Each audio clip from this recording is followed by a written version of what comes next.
केंद्रीय कोयला मंत्री रहे। इनका पूर्ण नाम विश्वम गुरु तथा गुरुजी है। इन्होंने आदिवासियों के लिए हित के काम किया। आदिवासियों के जननायक तथा आदिवासियों का मसीहा के नाम से जाना जाता है। हम सभी दिल से प्रार्थना करें कि भगवान इनको आज हम सभी दिवंगत आत्मा, पुण्य आत्मा स्वर्गीय शिबू सोरेन जी की शोक सभा में सम्मिलित हुए हैं। शिबू सोरेन जल, जंगल और जमीन तीनों को बचाने के लिए पूरा जीवन भर संघर्षरत रहे और अंतिम सांस तक आदिवासियों के हक के लिए, मूलवासियों के हक के लिए जूझते रहे और संघर्ष करते रहे और कभी भी उन्होंने अपनी मेहनत और लगन को छोड़ा नहीं, संघर्ष को छोड़ा नहीं। और जिस महाजनी प्रथा में मूलवासी और आदिवासी समाज को का दोहन किया जाता था, शोषण किया जाता था, चाहे वो शारीरिक रूप से हो या मानसिक रूप से हो, उन्होंने जब इस चीज को देखा तो उन्हें बहुत बुरा लगा और उन्होंने इसके खिलाफ आवाज बुलंद किया, आंदोलन किए। और शुरू में जब वो चले थे तो अकेला चले थे और बाद में कारवां साथ में चल निकला।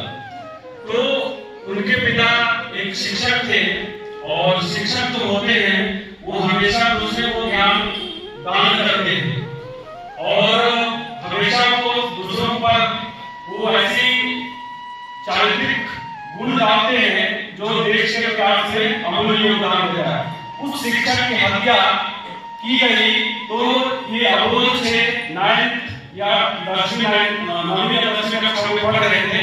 इनके मन को बड़ा झकझोरा कि मेरे पिताजी तो कभी किसी का आगे नहीं किए, फिर मेरे पिताजी के साथ इन लोगों ने ऐसा सलूक हो गया। तब इनके अंदर में यंगरी यंग मैन की जो छवि होती है वो जागृत हुई और इन्होंने कसम खाई। फिर आगे संघर्ष करके जो संघर्ष की जो बात आई वो वहीं से आई, छात्र जीवन से ही इनमें संघर्ष की भावना आई और ये सूदखोरी के खिलाफ, महाजनों के खिलाफ और जो आदिवासियों की आवाज थी उसको दबाने वाले लोगों के खिलाफ, उन्होंने जमींदार लोगों के खिलाफ उन्होंने आवाज बुलंद की और वो आवाज इतनी दूर तक गूंजी कि JMM झारखंड मुक्ति मोर्चा की स्थापना की विरोध किया हमारे मानव के सहयोग से। और जब ये पहला चुनाव लड़ते हैं तो इन्हें मुंह की खामी पड़ती है, हार जाते हैं, लेकिन ये अदम्य जिज्ञासा के प्रतीक थे, प्रतिमूर्ति थे, इन्होंने हार नहीं मानी और दूसरी बार फिर चुनाव लड़े और 1980 में ये चुनाव जीतकर आए। और आप लोगों को बड़ा आश्चर्य होगा ये अटल बिहारी वाजपेयी के साथ ऐसे दूसरे व्यक्तित्व हैं जिन्होंने 8 बार लोकसभा का चुनाव जीता, 3 बार झारखंड के मुख्यमंत्री भी रहे और 3 बार केंद्रीय कोयला मंत्री जैसे पद को सुशोभित भी किया है। और शुरू से अंत तक हमेशा पूरा जीवन ये संघर्षरत करते रहे कि जल, जमीन और जंगल और जमीन बचाने के लिए जूझते रहे। और इन्होंने एक अलग राज्य झारखंड की मांग की क्योंकि ये जानते थे कि झारखंड जो है वो अतुलनीय संपदा से भरा पड़ा है। यहाँ पर वो सारे संसाधन है जो पूरे देश को सप्लाई करता है, आपूर्ति करता है और ये झारखंड कितना पिछड़ा है। तो इन्होंने झारखंड मतलब होता है यहाँ पर झाड़ियां हो, पेड़ पौधे हो, वन हो, उसे झारखंड कहा जाता है। प्रकृति की मनोरम गोद में बसा हुआ ये झारखंड, ये जानते थे कि इसमें इतनी खनिज संपदा है और इस खनिज संपदा को लूटकर देश के लोग दूसरे राज्यों में सप्लाई किया जाता है। हमारे राज्य के लोग क्या है, गरीब हैं, इन्होंने अलग राज्य झारखंड की मांग की और 2015 नवंबर 2002 उत्तराखंड और छत्तीसगढ़ के साथ हमारा झारखंड में अलग हुआ। पूरा श्रेय शिबू सोरेन जी को मिला।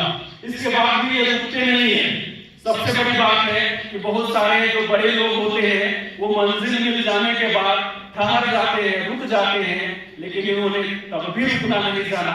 तब भी इन्होंने आदिवासी और मूलवासियों की आवाज को बुलंद किया, संघर्ष किए, और आज हम सभी को बहुत गौरव का अनुभव करना चाहिए कि इन्हीं की देन है कि झारखंड राज्य अलग हुआ, जो आज हर तरह से आज झारखंड हमारा जो राज्य है वो भारत के अव्वल दर्जे का राज्य है। यहाँ पर खनिज संपदा हो या प्राकृतिक वातावरण हो या नदी सिंचाई की सुविधा हो, हर तरह से हमारा जो झारखंड है वो पावन है और प्राकृतिक सुषमाओं की गोद में पला पड़ा ये झारखंड आज हम सभी के लिए गौरव का पल है। तो कहीं ना कहीं आज हम झारखंड राज्य के निवासी हैं और हमें कहीं जाते हैं तो गर्व अनुभूति होती है कि हम झारखंड राज्य से आए हैं, जहाँ पर कोयला है, अभ्रक है, ठीक है, और बहुत सारी खनिज संपदाएं हैं, लोहा है, जो दूसरे राज्यों को हमारा झारखंड राज्य सबसे बाद में आया,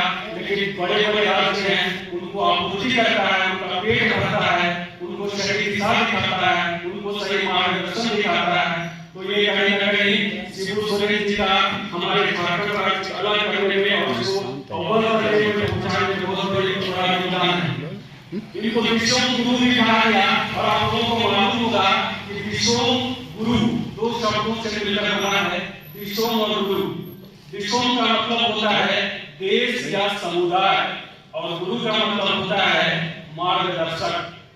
तो ऐसा व्यक्तित्व जिन्होंने पूरे देश का, पूरे समुदाय का, सिर्फ आदिवासी समाज का या आदिवासी समुदाय का नहीं बल्कि पूरे झारखंड के लोगों का इन्होंने क्या किया, मार्गदर्शन देने का प्रयास किया।